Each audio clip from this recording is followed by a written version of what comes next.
ये बहुत ही गलत है, अन्याय है, सरकार की तानाशाही है।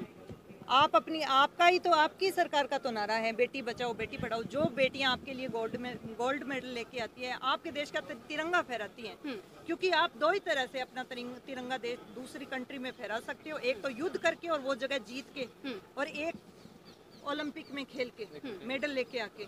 तो वो युद्ध वाली तो वो बहुत हो जाता है, किसी जगह पे कब्जा करना या उसको उसमें बहुत जान माल का नुकसान, पैसे का ये होता है। इसमें खिलाड़ी की 100% खुद की मेहनत होती है और नाम रोशन होता है देश का। आपने तिरंगे का नाम रोशन बोला, लेकिन मैम जो ब्रिजभूषण शरण है जिसके खिलाफ आरोप लगे हैं, वो तो मेडल को 15 रुपए का बता रहे हैं। बोल रहे हैं कि मेडल क्यों वापस करना है, करोड़ों रुपए की जो ट्रेनिंग में लगे हैं उसको वापस कीजिए, मेडल तो 15 रुपए में बिक जाएगा। उनकी सोच है मैम, मेडल जो 15 रुपए का बता रहे हैं वो उनकी सोच है। एक जो बच्चा या बच्ची बहुत छोटी उम्र से प्रैक्टिस करने लगता है, अपना खून पसीना बहाता है, तब जाके मेडल आता है एक देश के लिए। 15 रुपए का उनके लिए होगा।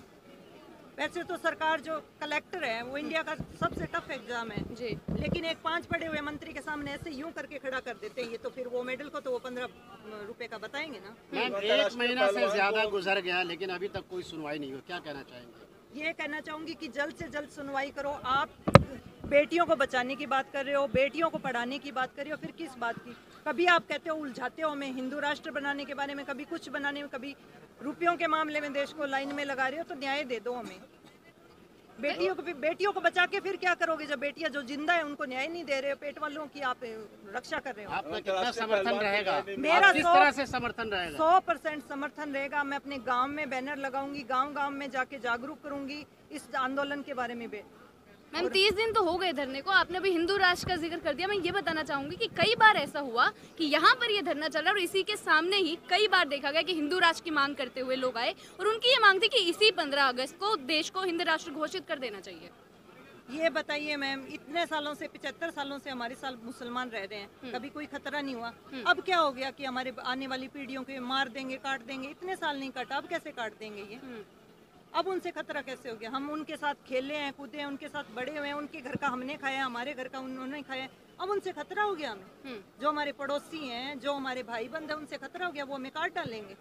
इतने साल तो नहीं हुआ। मैम समर्थन में आप आई हैं, क्या सरकार से क्या अपील करना चाहेंगी आप? मैं सरकार से यही अपील करना चाहूंगी कि देश का आप मुखिया हो, प्रधानमंत्री हो। प्रधानमंत्री आप एक गरिमामयी पद पे हो, एक बहुत बड़े पद पे हो।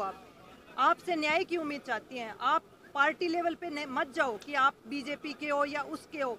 आप बीजेपी के नहीं हो, आप हिंदुस्तान के प्रधानमंत्री हो।